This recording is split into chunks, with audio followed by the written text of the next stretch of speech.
IGNOU study material. नमस्कार दर्शकों, आज हम बात करेंगे एमएचटी 12 के पाठ्यक्रम में लगाई एक कहानी, एक अविस्मरणीय यात्रा कहानी के सारांश व समीक्षा पर।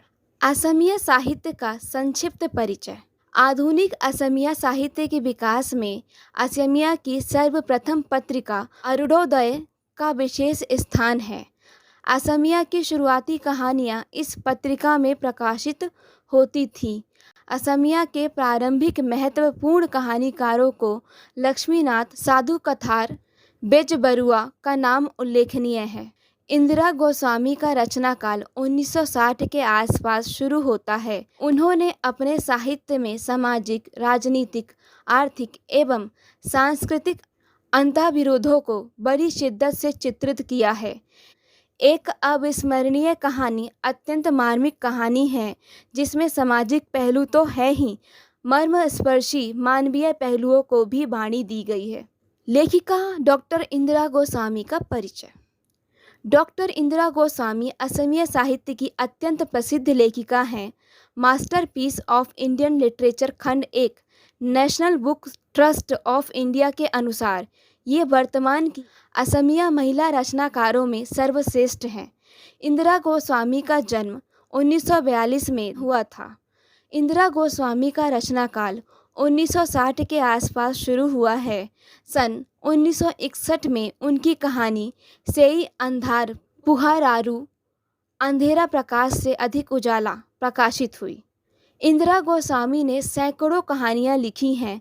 ब्राह्मण विधवा, गरीब किसान, असहाय प्राणी, दंगा पीड़ित आदि इंदिरा जी की कहानियों के जीवंत पात्र हैं।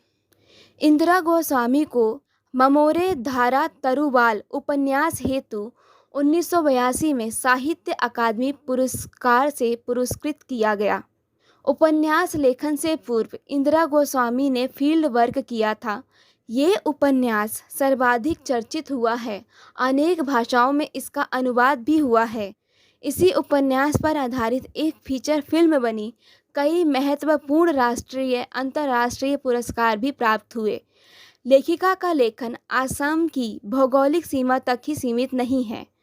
चेनावोर स्रोत कश्मीर के श्रमिक जीवन पर आधारित है।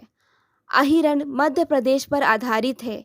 लेखिका सर्वप्रथम सामाजिक कार्यकर्ता हैं, उसके बाद वे रचनाकार हैं। कवि, कथाकार, निबंधकार, अनुवादक, अध्यापक आदि के रूप में इंदिरा गोस्वामी भारतीय साहित्य में एक उल्लेखनीय नाम है। कहानी का परिचय। इंदिरा गोस्वामी की कहानियों में आम जनजीवन को प्रभावित करने वाले हिंसा के कुछ हृदय विदारक पहलुओं के चित्रण मिलते हैं। इस कहानी से असमिया जनजीवन का एक छोटी सी झलक देखने को मिलती है। वन जंगल से घिरे आसाम प्रदेश में हाथी बड़ी मात्रा में मौजूद थे। हाथियों का झुंड धान के खेतों में आ जाता था और सभी किसान मिलकर उन्हें भगाने में जुट जाते थे।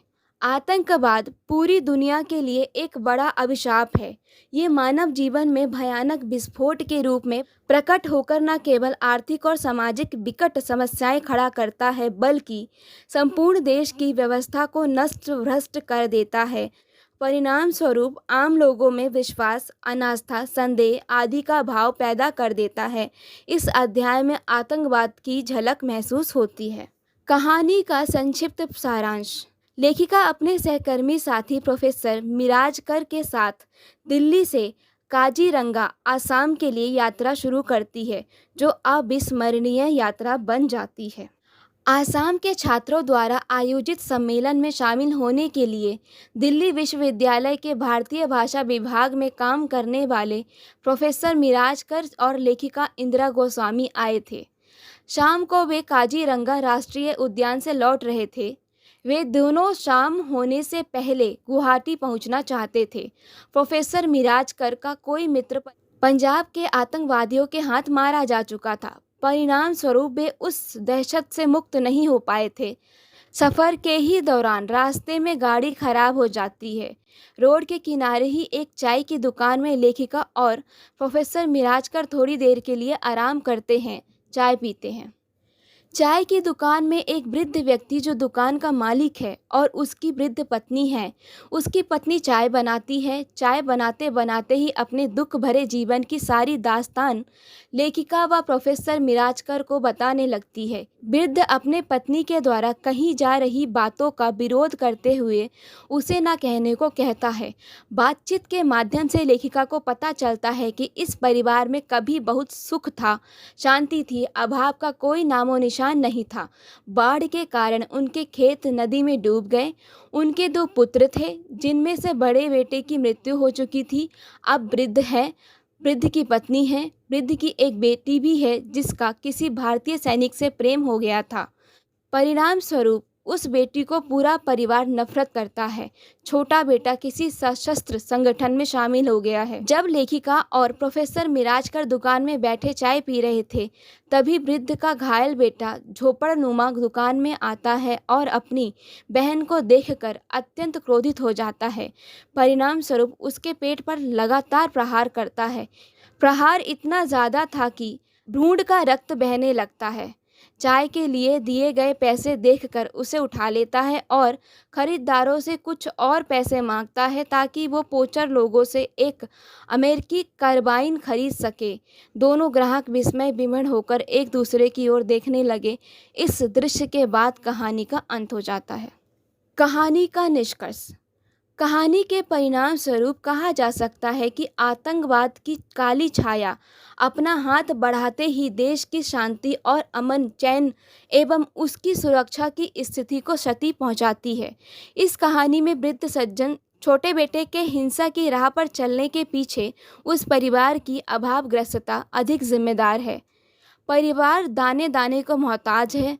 कहानी के अनुसार ये स्पष्ट है कि यूं ही कोई हथियार नहीं उठा लेता है। वृद्ध सज्जन को अपने बेटे के द्वारा किए जा रहे कार्य पसंद नहीं आते हैं। जब उसकी पत्नी बार बार बेटे को खोजने जाने के लिए कहती है तो वृद्ध सज्जन उसकी बातों को अनसुना कर देते हैं। लेखिका आतंकवाद को देश का सबसे बड़ा आंतरिक दुश्मन मानती है। अपने समय व समाज की गंभीर समस्या पर लेखिका ने चिंता जताई है। ये चिंता सिर्फ असम की ही नहीं है, बल्कि उस स्थान की है जो आतंकवाद से ग्रसित है। जिस प्रकार वृद्ध के बेटे ने वृद्ध की बेटी पर प्रहार किया, उससे स्पष्ट हो जाता है कि आतंकवाद में न कोई माँ होती है और न कोई बहन। आतंकवाद न केवल परायों का विनाश करता है, बल्कि ये अपनों को भी उससे अछूता नहीं रहने देता। अब तक आप सुन रहे थे एक अविस्मरणीय यात्रा कहानी का सारांश व समीक्षा। आपको ये कहानी कैसी लगी कमेंट करके बताएं। किसी और कहानी के सारांश व समीक्षा के साथ फिर मुलाकात होगी। धन्यवाद।